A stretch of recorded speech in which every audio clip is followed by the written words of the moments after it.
મિત્રો આજે આપણે જોશું ભૂગોળનો પાઠ 9 કુદરતી સંસાધનો।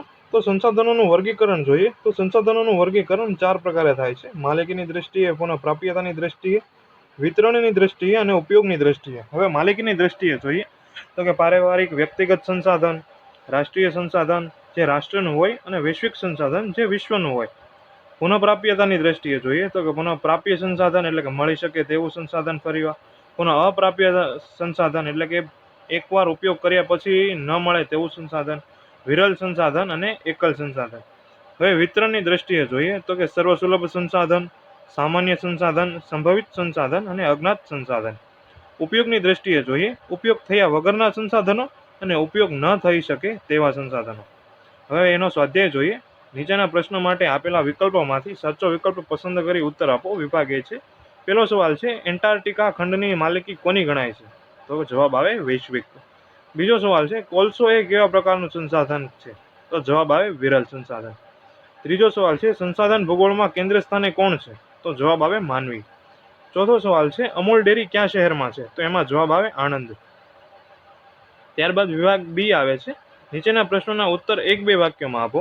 પહેલો સવાલ છે, વિરલ સંસાધનની વ્યાખ્યા આપો। તો કે જે મર્યાદિત સ્થળેથી પ્રાપ્ત થાય તેને વિરલ સંસાધન કહે છે। યાદ રાખજો મિત્રો, જે મર્યાદિત સ્થળેથી પ્રાપ્ત થાય તેને વિરલ સંસાધન કહે છે। ઉદાહરણ તરીકે કોલસો, ખનિજ તેલ, સોનું, તાંબુ, યુરેનિયમ, ટીન, થોરિયમ।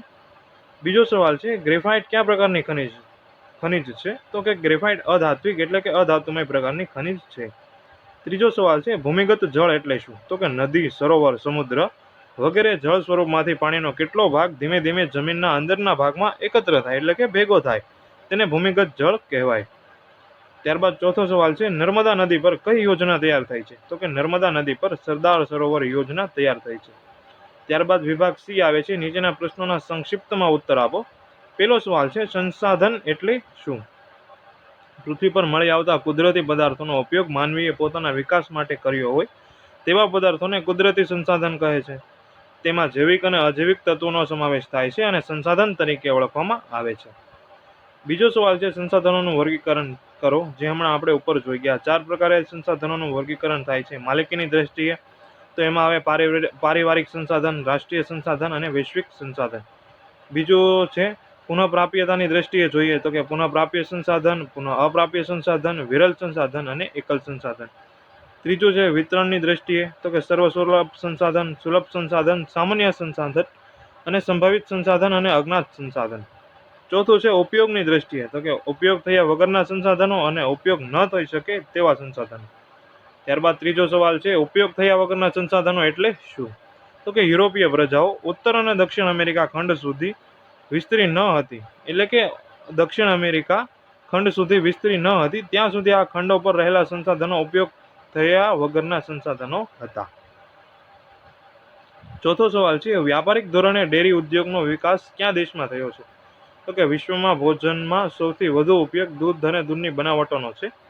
ડેરી ઉદ્યોગમાં મુખ્ય પશુ ગાય, ભેંસ, ઘેટા, બકરા છે। વિશ્વમાં ઘણા દેશો ગાયોનો વૈજ્ઞાનિક ઢબે ઉછેર કરે છે। ત્યારબાદ વિભાગ ડી આવે છે। નીચેના પ્રશ્નોના મુદ્દાસર જવાબ આપો। પહેલો સવાલ છે, વિતરણની દ્રષ્ટિએ સંસાધનના પ્રકાર જણાવો। તો એમાં એ છે સર્વસુલભ સંસાધન। એમાં હવે બધા લોકોને મળી રહે તેવું સંસાધન અને સર્વે તેનો ઉપયોગ કરી શકે તેને સર્વસુલભ સંસાધન કહે છે। ઉદાહરણ તરીકે ઓક્સિજન, નાઇટ્રોજન વગેરે। બી છે સામાન્ય સુલભ સંસાધન।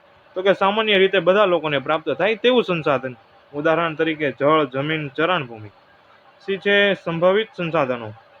નજીકના ભવિષ્યમાં જેનો ઉપયોગ થવાની શક્યતા છે તેને સંભવિત સંસાધન કહેવાય।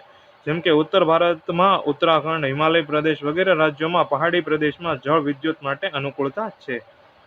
હવે ડી છે અજ્ઞાત સંસાધનો। એ એવા પદાર્થ કે જેના ઉપયોગની વિશે કંઈ ખબર નથી। જ્યાં સુધી કોઈ પદાર્થના ગુણ અને તેનો ઉપયોગ ખબર નથી ત્યાં સુધી આવા પદાર્થોને અજ્ઞાત સંસાધન કહેવાય।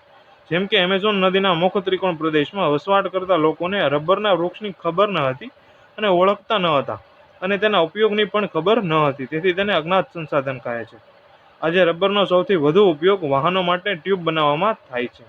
ત્યારબાદ બીજો સવાલ છે, સાગરીય ખનિજ સંસાધનો પર ટૂંક નોંધ લખો। તો કે મહાસાગરોના જળ અને તેના તળિયા સાથે સંકળાયેલા જૈવિક અને અજૈવિક સંસાધનોને સાગરીય સંસાધનો કહે છે। એમાં પહેલું છે સાગરીય જૈવિક સંસાધનો। તો કે પ્લેન કટન, ડાયાટોમ, સાગરીય ઘાસ, સમુદ્ર ફૂલ, વિવિધ પ્રકારની માછલીઓ, પરવાળા અને વિવિધ પ્રકારની છીપો, શંખલા વગેરે માં સાગરીય જૈવિક સંસાધનો સમાવેશ થાય છે.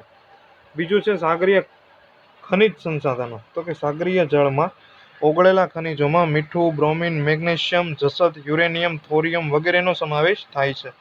સમુદ્રના તળિયે રહેલા ખનિજોમાં મેગ્નેટાઇટ, મોનાઝાઇટ, ગંધક, હીરા વગેરે ખનિજો નિક્ષેપિત સ્વરૂપે રહેલા પદાર્થોમાંથી મળી આવે છે. ત્રીજું છે ઉર્જા સંસાધનો, જેમાં બે વિભાગ પડે છે. પેલું છે પરંપરાગત ઉર્જા સ્ત્રોત અને બીજું છે બિન પરંપરાગત ઉર્જા સ્ત્રોત. હવે પરંપરાગત ઉર્જા સ્ત્રોતમાં જોઈએ તો કે સમુદ્ર તળિયેથી ખનિજ તેલ અને કુદરતી વાયુ મળવાની સંભાવનાવાળા ઘણા ક્ષેત્રો છે. જેમ કે ભારતમાં મુંબઈ પાસે બોમ્બે હાઈ ખાતે સમુદ્રના તળિયે સારકામ કરીને ખનિજ તેલ અને કુદરતી વાયુ મેળવવામાં આવે છે.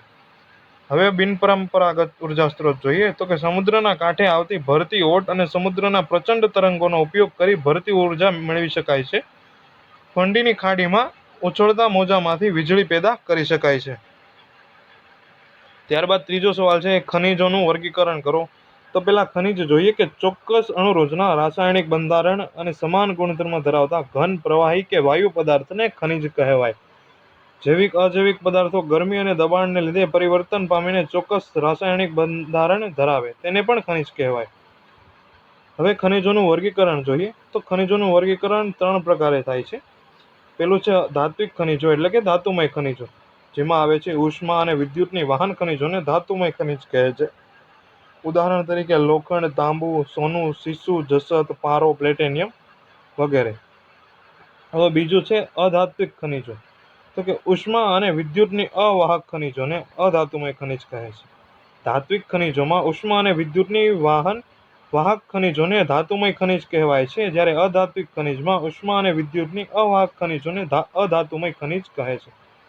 ઉદાહરણ તરીકે હીરા, માણેક, સલ્ફર, અબરખ, ફોસ્ફેટ, ચૂનાના પથ્થર, ગ્રેફાઇટ, કેઓલિન વગેરે. ત્રીજું છે સંચાલન શક્તિના ખનિજો. જે ખનિજમાંથી વધારે પ્રમાણમાં ઉર્જા મેળવી શકાય તેને સંચાલન શક્તિના ખનિજો કહેવાય.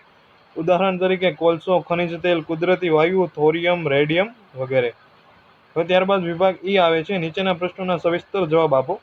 પહેલો સવાલ છે જળ પ્રદૂષણ સમજાવી તેને નિવારવાના ઉપાયો સૂચવો. તો પહેલા જળ પ્રદૂષણ જોઈએ કે જળ પ્રદૂષણ એક વૈશ્વિક સમસ્યા છે. વધુ ઉત્પાદન મેળવતા જંતુનાશક દવાનો ઉપયોગ કરવામાં આવે છે. તે દવાઓ પાણી સાથે ભળીને નદી તળાવોને દૂષિત કરે છે. ધાર્મિક માન્યતાઓને કારણે નદીઓમાં શબ પધરાવવામાં આવે છે અને પૂજા પાની સામગ્રી તથા ફૂલ વગેરે વસ્તુઓ પધરાવવામાં આવે છે.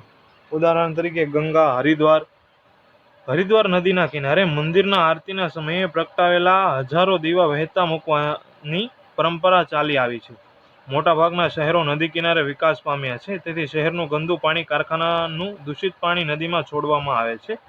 ભૂમિગત જળનો ઉપયોગ વધ્યો હોવાથી ક્ષારનું પ્રમાણ વધ્યું, જેના કારણે રોગ વધ્યા અને ક્ષારવાળા પાણીથી સિંચાઈ કરવાથી જમીન પણ બગડી. હવે જળ પ્રદૂષણને નિવારવાના ઉપાયો જોઈએ. પેલું છે સજીવ ખેતીને પ્રોત્સાહન આપવું, એટલે કે જંતુનાશક દવા અને રાસાયણિક ખાતરનો ઉપયોગ બંધ કરવો. બીજું છે ભારતમાં નદીઓને માતા માનવામાં આવે છે. આવી સમજ કેળવીને નદી પ્રદૂષિત ન થાય એવી નવી પરંપરા શરૂ કરવી જોઈએ. ત્રીજું છે શહેરનું ગંદુ પાણી અને ઉદ્યોગો દ્વારા છોડવામાં આવતું પાણી નદીમાં છોડતા પહેલા શક્ય બને એટલું શુદ્ધિકરણ કરીને છોડવું, એટલે કે ટ્રીટમેન્ટ પ્લાન્ટ કરવું.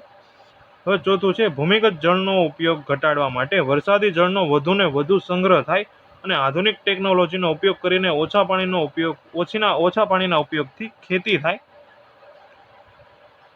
ચોથું છે ભૂમિગત જળનો ઉપયોગ ઘટાડવા માટે વરસાદી જળનો વધુને વધુ સંગ્રહ થાય અને આધુનિક ટેકનોલોજીનો ઉપયોગ કરીને ઓછા પાણીનો ઉપયોગથી ખેતી થાય તેવી ખેતી કરવી જોઈએ. પાંચમું છે બોરમાં પ્રદૂષિત પાણી ઉતારવું એ ગંભીર ગુનો છે, તેથી આવી પ્રવૃત્તિ અટકાવવી જોઈએ.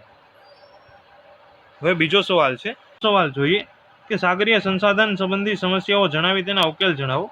હવે સાગરીય સંસાધન જોઈએ કે મહાસાગરોના જળ અને તેના તળિયા સાથે સંકળાયેલા જૈવિક અને અજૈવિક સંસાધનોને સાગરીય સંસાધનો કહે છે.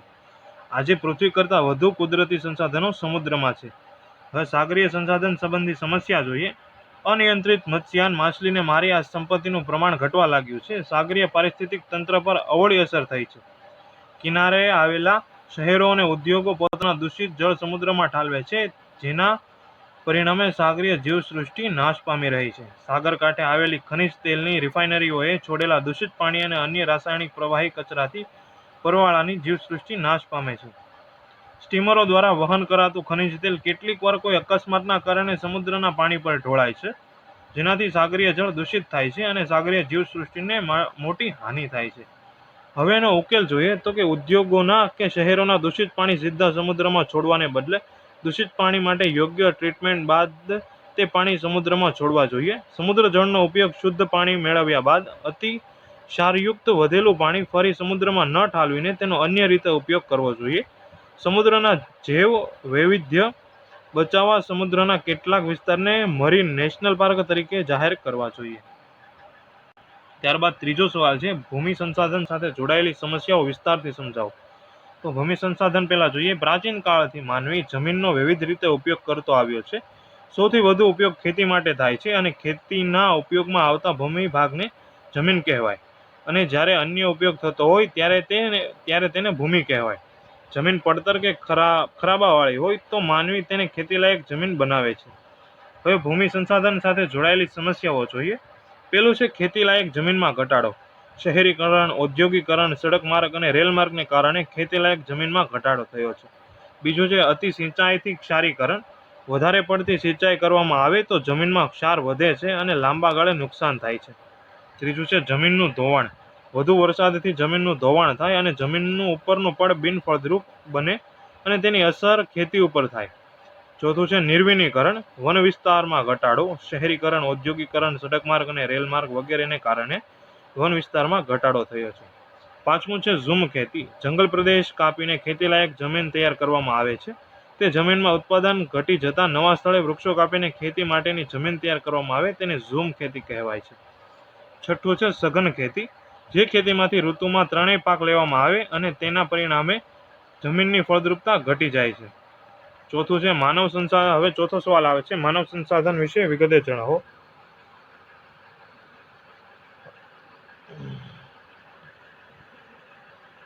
ત્યારબાદ ચોથો સવાલ છે, માનવ સંસાધન વિશે વિગતે જણાવો. તો કે સંસાધન ભૂગોળમાં માનવી કેન્દ્ર સ્થાને છે. માનવી પોતાની જરૂરિયાતો પૂર્ણ કરવા માટે પ્રાકૃતિક અને સાંસ્કૃતિક સંસાધનોનો ઉપયોગ કરે છે. ભૂમિ, જળ, જમીન, ખનિજ, કૃષિ, પશુપાલન, ઉદ્યોગો, વ્યાપાર, પરિવહન વગેરેનો ઉપયોગ માનવી કરે છે. હવે માનવ સંસાધન જોઈએ તો કે વિવિધ સંસાધનોનો અભ્યાસ માનવી દ્વારા કરવામાં આવે તેને માનવ સંસાધન કહે છે. માનવ સંસાધનના અભ્યાસમાં વસ્તીનું વિતરણ, વસ્તી ગીચતા, સ્ત્રી પુરુષ પ્રમાણ, વય જૂથો, વ્યવસાયિક જૂથો, ભાષા જૂથ વગેરેનો અભ્યાસ કરવામાં આવે છે. માનવ સંસાધનની સૌથી મોટી સમસ્યા વસ્તી વિસ્ફોટ છે. વસ્તી વિસ્ફોટના કારણે ગરીબી, બેકારી, ભૂખમરો, આર્થિક અસમાનતાઓ વગેરે જેવી સમસ્યાઓ માનવ સંસાધનની ગુણવત્તામાં ઘટાડો કરે છે. માનવો દ્વારા કુદરતી સંસાધનો વધુ પડતો અને વિવેકહીન ઉપયોગ થવાથી પ્રાકૃતિક પર્યાવરણમાં મોટી ખલેલ થઈ છે. વધુ વસ્તીવાળા વિસ્તારમાં સંસાધનોની અછત અથવા તંગી સર્જાય છે અને ઓછી વસ્તીવાળા વિસ્તારમાં સંસાધનોનો પર્યાપ્ત ઉપયોગ થઈ શકતો નથી. માનવીએ પોતાના કૌશલ્યો, બુદ્ધિશક્તિ, સમજશક્તિથી ટેકનોલોજીનો ખૂબ વિકાસ કર્યો છે, જેથી માનવીએ અનેક પ્રકારની સુવિધાઓ પ્રાપ્ત થઈ છે. પરિણામે માનવીએ સાંસ્કૃતિક પ્રગતિ પણ પ્રાપ્ત કરી છે. તો આ સાથે મિત્રો આપણો ભૂગોળનો પાઠ 9 કુદરતી સંસાધનો એનો સ્વાધ્યાય અહીં પૂરો થાય છે. જો તમને કાંઈ પણ પ્રશ્ન હોય મને ઇન્સ્ટાગ્રામ પર મેસેજ કરો અને તમને આ ચેનલ ગમી હોય તો સબસ્ક્રાઈબ કરો, લાઇક કરો અને તમારા મિત્રો સાથે વધુને વધુ શેર કરો. જો તમારે આ સ્વાધ્યાયની PDF લિંક જોતી હોય તો તમે નીચે ડિસ્ક્રિપ્શન બોક્સમાં લિંક આપેલી છે ત્યાં જઈને પણ ઓફલાઈન ડાઉનલોડ કરી શકો છો.